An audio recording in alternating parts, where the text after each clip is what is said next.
Self-doubt. It creeps in quietly, when you're alone, when you're trying something new, or even when you're succeeding. But what if doubt isn't a weakness? What if it's a message from a deeper part of you? Carl Jung believed that every emotion, every inner conflict, is a doorway to self-understanding. Let's explore 10 questions that many young people ask themselves, and how Jung's insights can help us answer them. 1. Why do I keep doubting myself, even when I've achieved things? Because your conscious mind, the ego, is only a small part of who you are. Jung believed the unconscious holds forgotten emotions and desires. When these aren't acknowledged, they surface as doubt. Achievements don't silence the unconscious. They invite you to explore it. 2. Why do I feel like I'm not good enough? That feeling often comes from your shadow, the part of you that holds traits you've rejected. Jung taught that we must integrate the shadow to become whole. Feeling not enough is a signal that you're ready to meet the parts of yourself you've been avoiding. 3. Why do I compare myself to others all the time? Comparison is the ego's way of seeking identity. But Jung said true identity comes from individuation, becoming your unique self. When you compare, you're measuring yourself by someone else's story. Your journey is meant to be different. 4. Why do I seek approval from people who barely know me?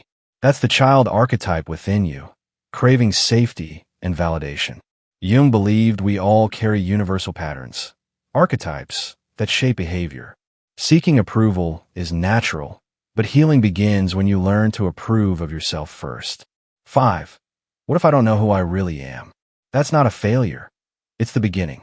Jung said the journey to self is lifelong. Your unconscious is rich with clues, dreams, instincts, emotions. Start listening. You're not lost. You're unfolding. 6.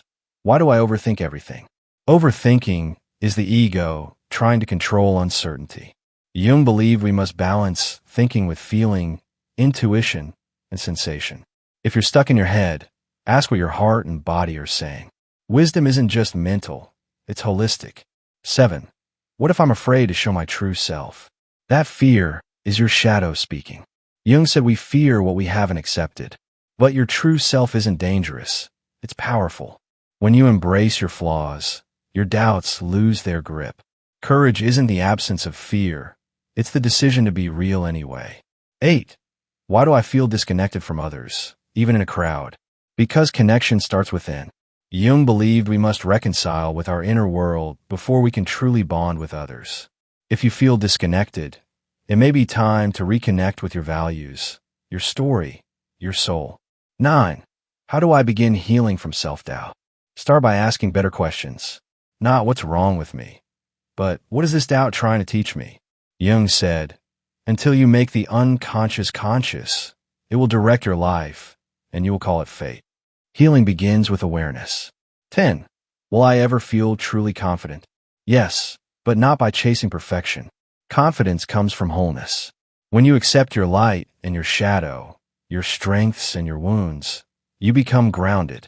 Jung's path of individuation isn't about being flawless. It's about being fully you. Conclusion: self-doubt isn't your enemy. It's your invitation to explore your shadow, to embrace your wholeness, to walk the path of becoming. Carl Jung didn't promise easy answers, but he offered something deeper, the courage to look within. And when you do, you'll find that the person you've been searching for has been waiting inside you all along.